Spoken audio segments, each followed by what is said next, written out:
Nabi Sulaiman mukjizatnya, izin Allah, mukjizat itu Pak, Allah berikan kelebihan kepada manusia yang menjadi nabi untuk sebagai bukti kenabiannya, namanya mukjizat.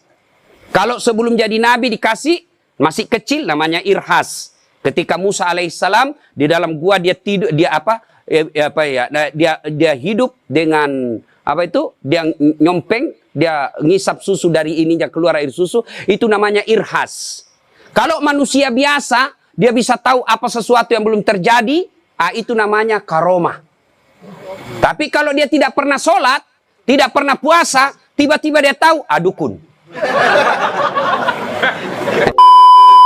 Dan orang yang paling tersiksa menghadapi sakaratil maut, orang yang durhaka kepada kedua orang tuanya. Lihat mereka yang durhaka sama orang tuanya, lihat jadikan pelajaran. Tidak mungkin dia sakaratil maut dengan selamat, tidak mungkin. Satu contoh untuk menggugah kita. Sahabat Nabi. Sahabat itu ada 4 syaratnya Pak. Tidak semua boleh disebut sahabat. 1.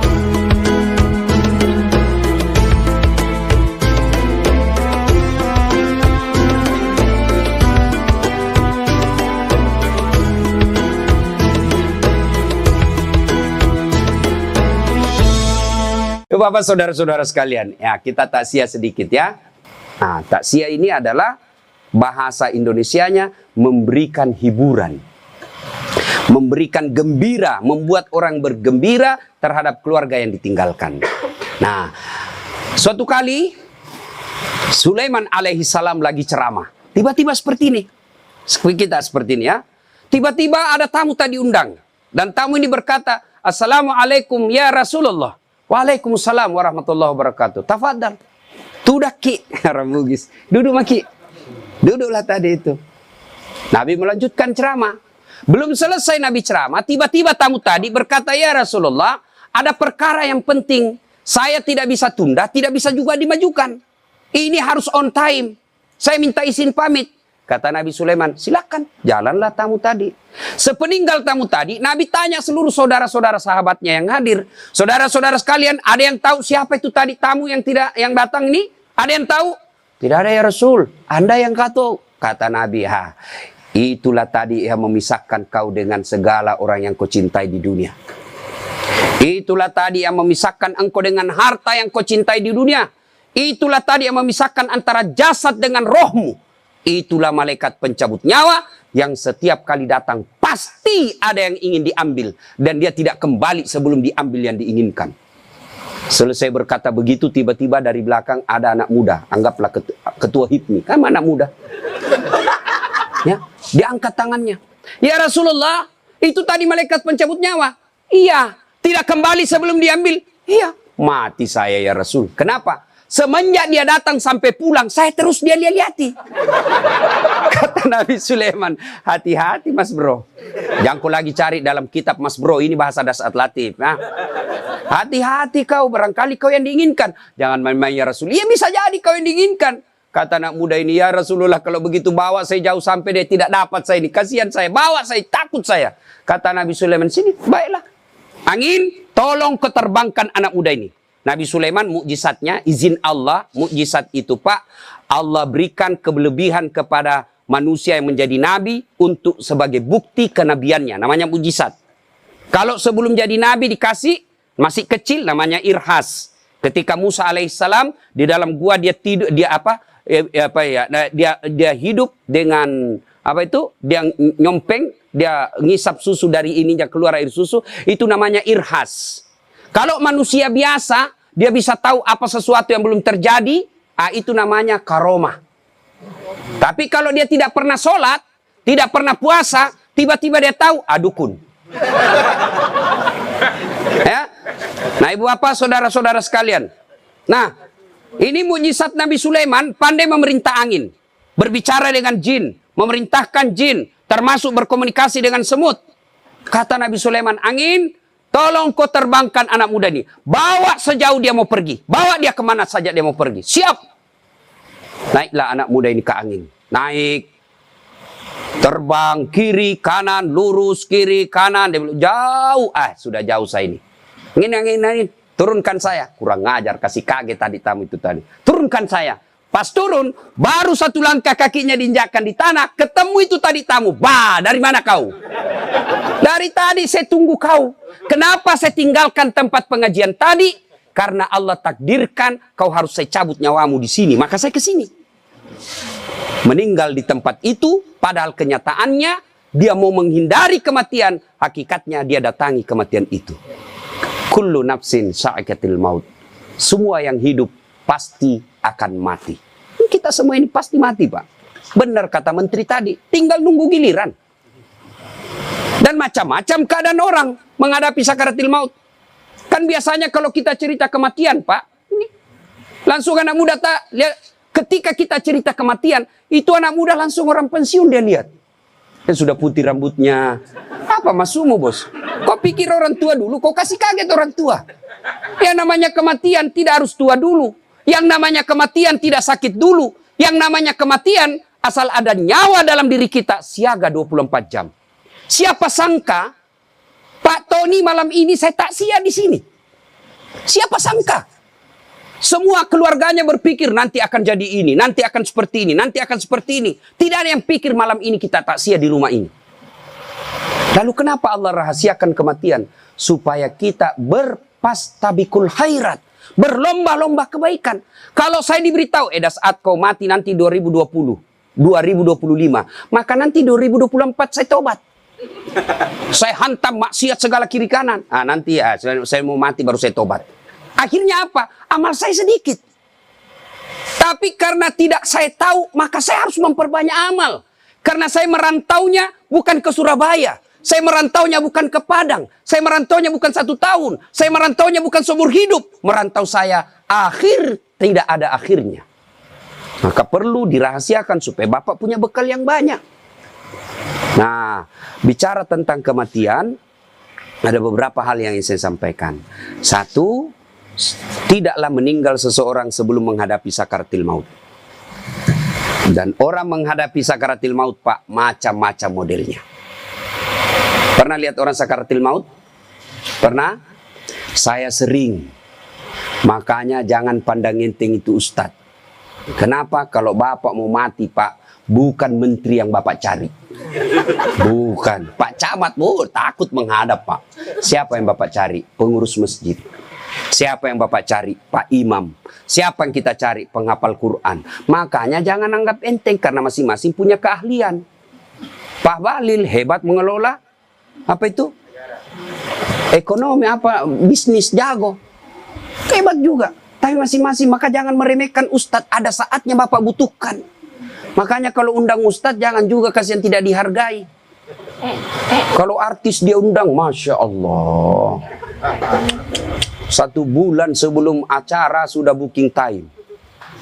Block time. Uang block time-nya transfer lebih dulu. Dikasih bisnis kelas, hotel bintang 5, dari bandara ke lokasi hotel dikawal tentara polisi. Pak, datang hanya bawa alamat palsu. Tak tuntun, putar ke kiri nona, putarlah ke kanan, patolo-tolo. Sekalinya penghafal Quran dia butuhkan, tidak dia jemput, Pak, Grab, ojek. Dia kirim ojek tua lagi di kita, Pak. Tak gantunglah kaki kita 1. Kehujanan, Pak, 1 mantel kita pakai 2. Baca doa 1 jam sampai keringatan. Sallallahu alaihi. Jangan ya, masing-masing punya kelebihan. Muliakan ulama. Ya, jangan dimusuhi itu ulama. Kalau Allah murka, habis kita, Pak. Biar banyak duit, tidak ada bahagia kalau Allah sudah murka kepada kita. Dan salah satu penyebab murkanya Allah kalau kita menzalimi ulama. Jangan lihat dasatnya, tapi lihat misinya. Misinya bukan kejar bupati, bukan kejar anggota DPR, tapi mengajarkan amar ma'ruf nahi mungkar. Kalau di dunia ini sudah tidak ada amar ma'ruf nahi mungkar, maka tidak ada gunanya kita punya negara. Ibu bapak, saudara-saudara sekalian. Nah, berbicara tentang sakaratil maut, macam-macam model orang, Pak.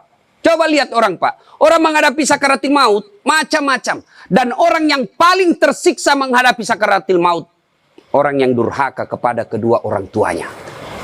Lihat mereka yang durhaka sama orang tuanya. Lihat, jadikan pelajaran. Tidak mungkin dia sakaratil maut dengan selamat. Tidak mungkin. Satu contoh untuk menggugah kita. sahabat Nabi. Sahabat itu ada 4 syaratnya, Pak. Tidak semua boleh disebut sahabat. 1, hidup sesama dengan Nabi. 2, bertemu dengan Nabi. Biar sesaman, tapi tidak ketemu dengan Nabi, tidak boleh disebut sahabat. Yang ketiga, beriman kepada Nabi. Hidup sesama dengan Nabi. Ketemu dengan Nabi, tapi tidak beriman kepada Nabi, tidak boleh disebut sahabat. Siapa? Abu Jahal, Abu Lahab.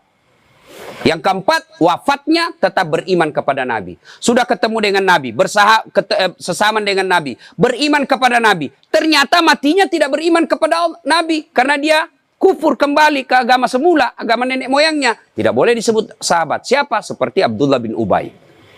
Sahabat Nabi ini bernama Alqamah. Rajin sekali ibadah. Di mana Nabi dakwah, di depan ada Alqamah. Di mana Nabi berjamaah, di belakang ada Alqamah. Tapi anehnya ketika sakaratil maut tidak bisa mengucapkan 2 kalimat syahadat.